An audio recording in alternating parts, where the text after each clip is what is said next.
Assalamualaikum warahmatullahi wabarakatuh. Selamat malam sahabat cermis. Saya Gion Prabowo bersama salah satu seorang artis yang pada hari ini dan malam hari ini juga hadir, bernama Yasmin. Apa kabar Yasmin? Luar biasa. Nah Yasmin ini salah satu selain pemain sinetron, sebagai Miss Tourism juga. Ya, kamu kuliah di UI juga ya? Iya. Ya, ambil ekonomi dan sebagai pengajar. Tapi yang luar biasanya, beliau sebagai indigo juga. Mungkin saya pengen denger ya kisah-kisah ya, bahwa kamu tuh percaya nggak sih soal masalah gaib gitu ya? Karena kan kalau aku lihat dari kacamata fisik, kamu tuh mempunyai kelebihan yang nggak semua orang punya. Sensitif kamu, terus kepekaan ya, termasuknya. Terus kamu suka melihat ada sesuatu yang hal-hal yang gaib tuh kamu rasakan. Mungkin ada ceritanya mungkin ya. Kalau hal gaib, jujur saya sangat percaya karena setengah dari hidup saya itu gaib menurut saya. Wah, menarik banget. Maksudnya gimana nih gaib ini? Ya, kita mulai dari banyak kejadian, termasuk saat saya belum ada nih di dunia ini. Saat ibu saya hamil ibu saya itu kan kerjanya berzikir. Lalu suatu hari beliau itu bermimpi didatangi pertapa. Dia bilang, jangan sedih, kamu bisa kok punya anak. Karena ibu saya kan riwayat penyakit kuning ya, terus gitu sempat ya? lumpuh juga. Lumpuh, Terus sampai dokter bilang, oh kamu terlalu banyak konsumsi obat, sepertinya kamu nggak bisa punya anak. Betul. Tapi ayah saya pada waktu itu bilang, oh ya nggak apa-apa, saya terima kamu apa adanya, kita nikah. Kemudian ibu saya bilang, aku harus bisa punya anak. Makanya ibu saya zikir terus sampai ya itu di mimpi itu bertemu sama pertapa. Terus dibilang, tenang, kamu akan punya anak.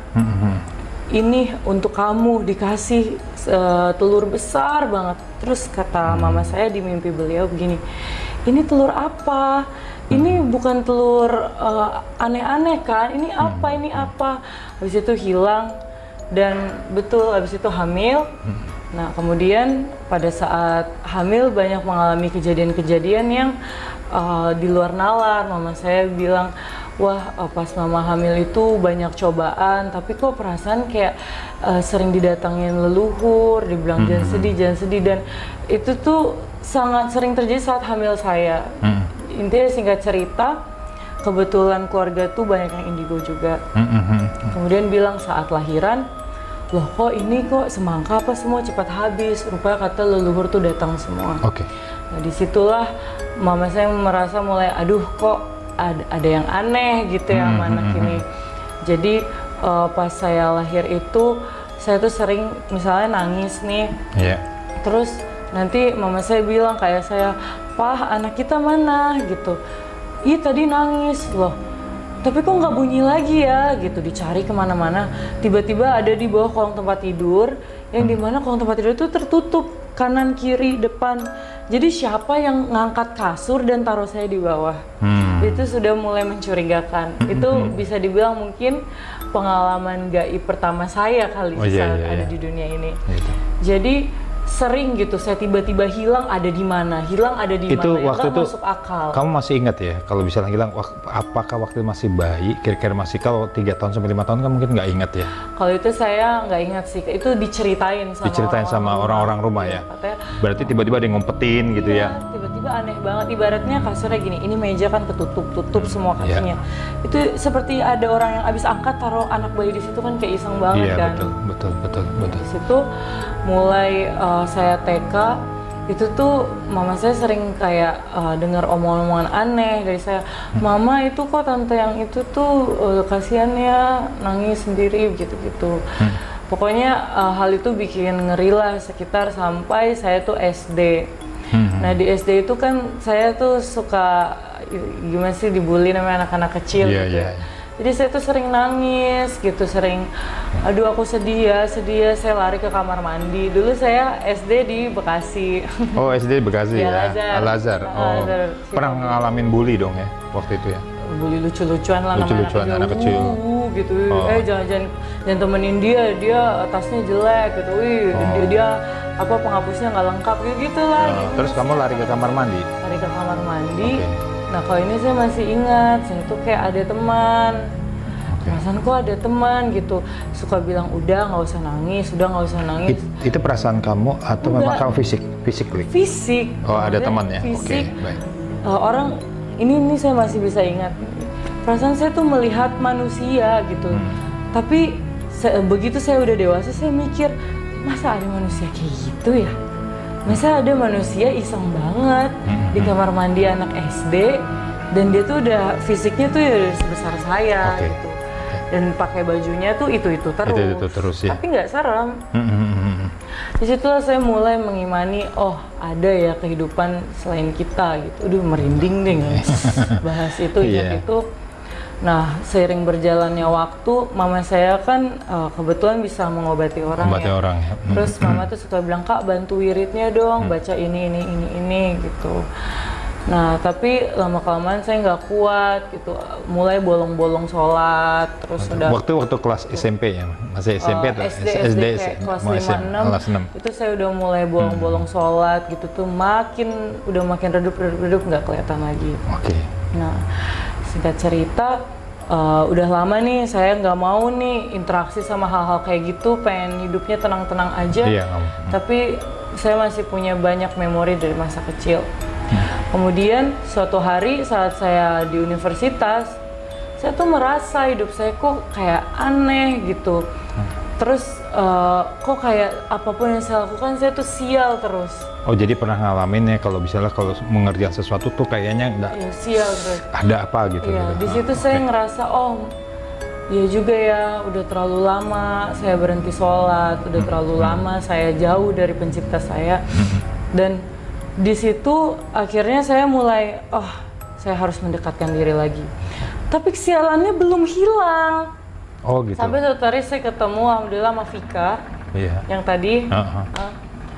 Rupanya di sela waktu yang lama itu saya nggak pernah mendekatkan diri itu ada orang yang jahat sama saya, ngirimin, ya mungkin yang namanya perempuan ya, ngerti lah masalah nggak perlu saya sebut, ngirimin hal yang nggak baik di tubuh saya, sampai saya tuh di ruqyah itu perasaan tuh kok kayak keluar rambut, padahal saya nggak lihat apa-apa. Oh perasaannya kayak keluar rambut ya? Gitu. Betul. Itu videonya sampai sekarang masih ada. Gitu. Yang saya mau tanya, kamu waktu SMP SMA pernah ngalamin nggak bisa ketemu makhluk gitu gaib, langsung fisiknya? Alhamdulillah kalau dari zaman itu, karena saya udah mulai bolong-bolong ibadah ya, udah cuma sekilas saja ya. Jadi mulai pas kuliah lagi, mulai tampak lagi ya. Tapi kayak ada perasaan, misalnya, kenapa gue apes banget, kenapa kayak merasa hopeless banget gitu ya. Ternyata dikerjain orang gitu. Karena saya kan, gue udah nggak percaya lagi sama kayak gitu-gituan. Gue udah, apaan sih kayak gini-gini. Malah jadi gampang kena. Oh jadi gampang kena ya? Karena udah mulai meremehkan. Namanya juga dulu ABG, apalagi dulu saya sekolah di SMA non-muslim. Oh oke. Ya gitulah. Jadi saya udah, ya sholatnya udah cuma isya doang, subuh sama isya aja. Bahkan kadang nggak isya, karena capek langsung tidur ya. Dan saya udah mulai nonton film barat yang sangat logik gitu kan. Udah kayak, apaan sih, mana ada gitu-gitu, itu cuma hayalan masa kecil gue doang segala macam. Betul. Supaya di saat kita meremehkan hal-hal seperti itu, gampang banget masuk kita diserang, disantet segala macam. Ya karena pada prinsipnya kan sebenarnya ketika orang dia tidak begitu percaya, maka sifat manusia kan ada logika dan anlogika. Nah ketika dia logikanya nggak berjalan gitu, maka dia akan terkena satu dampak atmosfer dari gaib. Nah kenapa dalam Islam itu ada yang disebut namanya dalil nakli dan akli. Kita harus berpikir logika dan tidak logika. Karena gaib itu hanya, kan di Quran ada gaib itu. Nah, yang saya menarik tadi kamu bilang bahwa kenapa kamu apes gitu? Apa yang kamu rasakan apes itu kenapa gitu? Misalnya contoh apa? Apakah tindakan ataukah mungkin perbuatan atau apa sih namanya, ada peristiwa yang nggak mengenakan gitu? Intinya saya pernah ribut sama seseorang yang saya ingin lupakan, tapi saya nggak nyangka dia berbuat sejauh itu. Oh, oke. Dan itu baru ketahuannya kan kayak baru-baru setelah ruqyah gitu. Dan kita kan nggak bisa nunjuk orang gitu kalau nggak ada bukti fisik kan. Bakal dibilang kayak omong kosong kamu. Betul. Tapi saya tahu dia orangnya. Nah itu tuh ya jadi kayak orang tuh males dekat sama saya. Terus pamanya ada rezeki, ada aja lagi pamanya baru datang uang, baru kayak ngendap. Ada aja untuk pengeluaran. Ada pengeluarannya yang tidak terduga.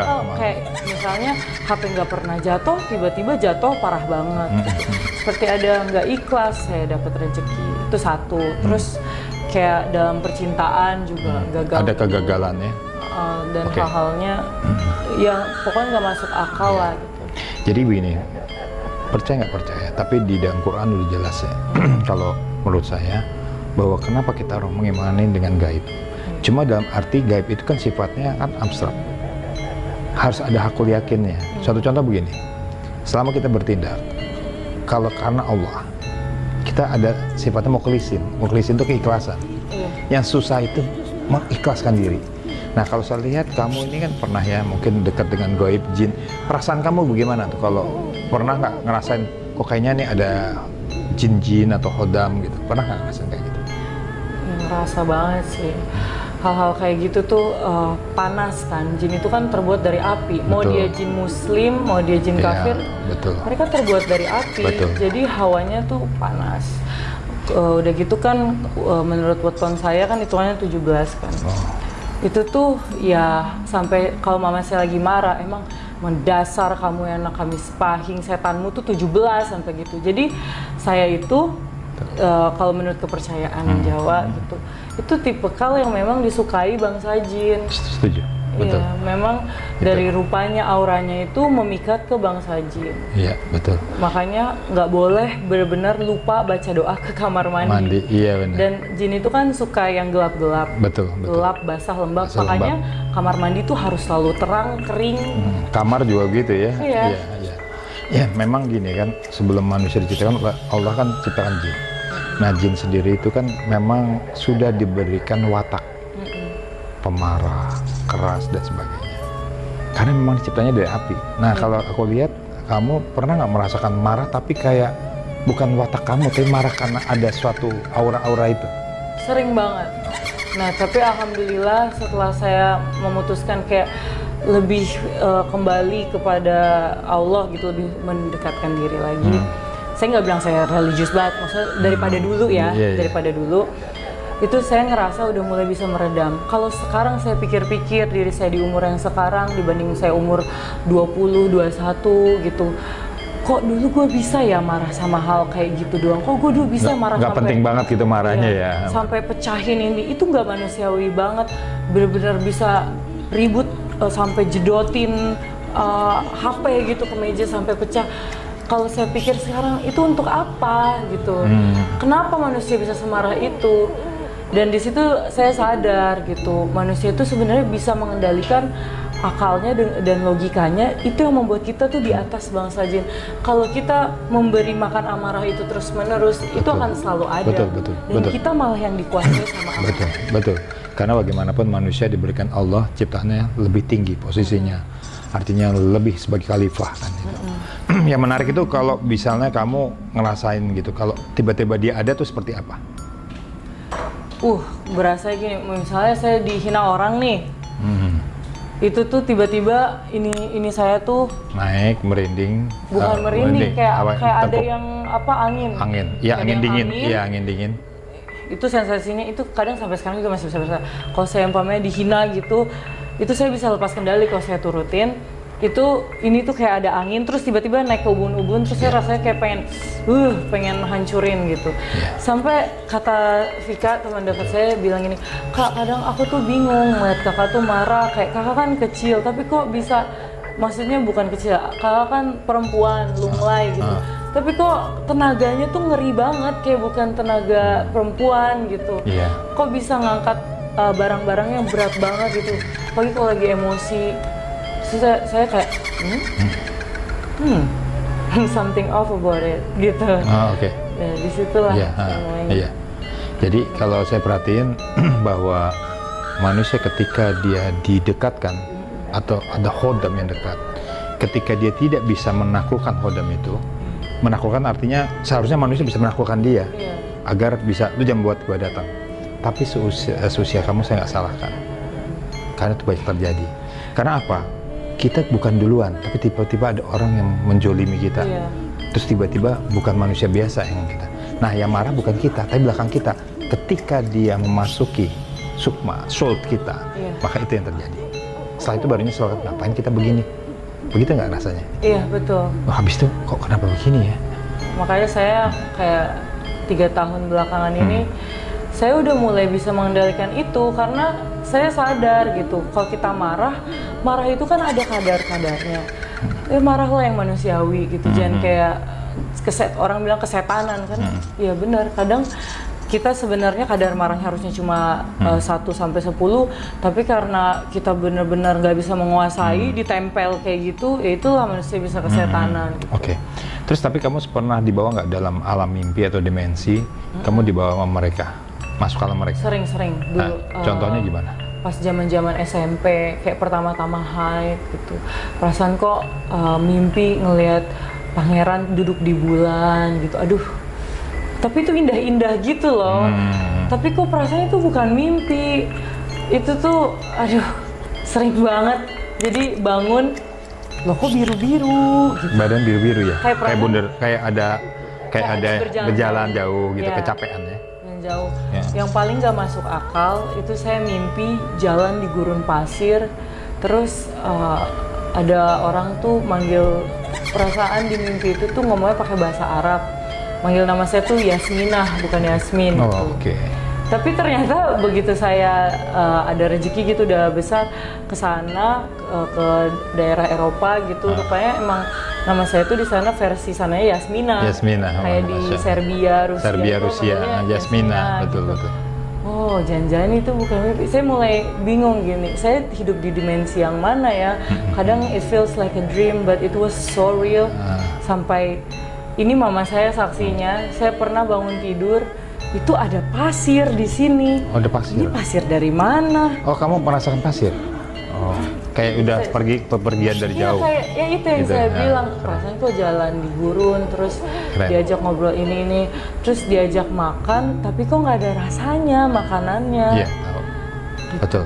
Begitu bangun ada pasir, terus saya pikir, ini saya mimpi apa enggak sih? Betul. Ini halu apa? Tapi waktu itu kan namanya saya masih remaja, masih SMP. Saya ya udahlah. Tapi kalau dipikir-pikir sekarang, itu seperti bingung nih, ini kita di dimensi yang mana nih waktu itu. Oke, kamu pernah nggak misalnya pada saat ketika lagi diam, tiba-tiba kayak perasaan bukan di sini, lagi meditasi atau lagi diam atau lagi apa marah, bahkan kamu punya berikrar, gue tuh males banget hidup di kayak gini nih, gue pengen pindah aja sih. Pernah sih, apalagi kalau hari-hari pertama haid. Jadi itulah kalau perempuan kalau haid itu, mungkin saya doang kali ya, perasaan kok itu banget ya, kayak aduh dunia ini kok membosankan banget, saya capek sama semuanya, terus kan lebih emosional, terus lebih sering rebahan, tiduran gitu. Bener banget yang tadi Mas Dion ngomong, pernah nggak sih ngerasa kayak kita merem terus kok kayak kebawa ke sesuatu yang lain, terus kayak aduh males hidup di dunia ini gitu. Itu my thoughts banget sih. Oke. Dan kamu bisa menghadapi orang, kadang-kadang suka melihat apakah orang ini sebenarnya bisa nggak chemistry sama kamu. Kamu ada rasa itu, baik chemistry itu maksudnya bisa sama, bisa ngerti gue nggak sih? Itu ada rasa gitu nggak? Ada banget. Bisa cocoknya bisa kalau kamu punya pacar kan. Ketika kamu punya pacar pasti ada perasaan kan. Aduh, cocok nggak sama gue? Ngerti gue nggak dia? Aduh, nanti kalau gue bisa ada apa-apa ya udahlah. Kayak gitu pernah nggak terjadi? Pernah banget, apalagi saya tuh overthinker. Overthinker ya? Oke. Jadi sebenarnya sesuatu yang nggak pada porsinya, tapi ya gitu, saya tuh selalu memikirkan sesuatu yang sebenarnya nggak perlu dipikirkan, tapi memang sudah terbiasa. Kayak kita tuh kayak ini akan terjadi ini, tek gitu ya. Otaknya nggak pernah istirahat. Ya nggak mau berhenti mikir. Overthinking banget. Ya. Terus ketika kamu beribadah, maka kamu bisa merasakan bahwa kalau dekat sama Allah, apalagi zikir, apalagi puasa, kamu merasa nggak istilahnya Allah melalui perantaranya malaikat mendekati kamu? Ngerasa banget. Nah, itu yang harus kita Jaga. tingkatkan ya, gitu ya. Oke, sahabat Cermis, keren banget tadi ya. Saya baru dengar juga cerita tentang seorang artis yang dimana mempunyai pengalaman-pengalaman spiritual yang luar biasa. Dan kita harus tahu bahwa kita tidak hidup sendiri. Kita hidup ada juga di alam lain. Tapi bagaimanapun posisi manusia adalah yang paling tertinggi derajatnya karena sebagai khalifah bumi. Dan kita jangan dipengaruhi mereka, tapi mereka yang kita pengaruhi dengan izin Allah Subhanahu wa taala. Yasmin, thank you banget ya. Kamu kesini dan aku banyak banget semacam kayak itibar lah ya, bahwa ini ada pengalaman-pengalaman nggak semua orang punya. Dan saya berharap kamu insya Allah semakin ibadahnya baik dan semakin lebih refresh. Sama-sama ya, kita semua ya. Baik ketemu ya Yasmin. Sampai jumpa, makasih diundang. Oke, sampai jumpa lagi sahabat Cermis dan nantikan pengalaman artis-artis yang lain. Assalamualaikum warahmatullahi wabarakatuh.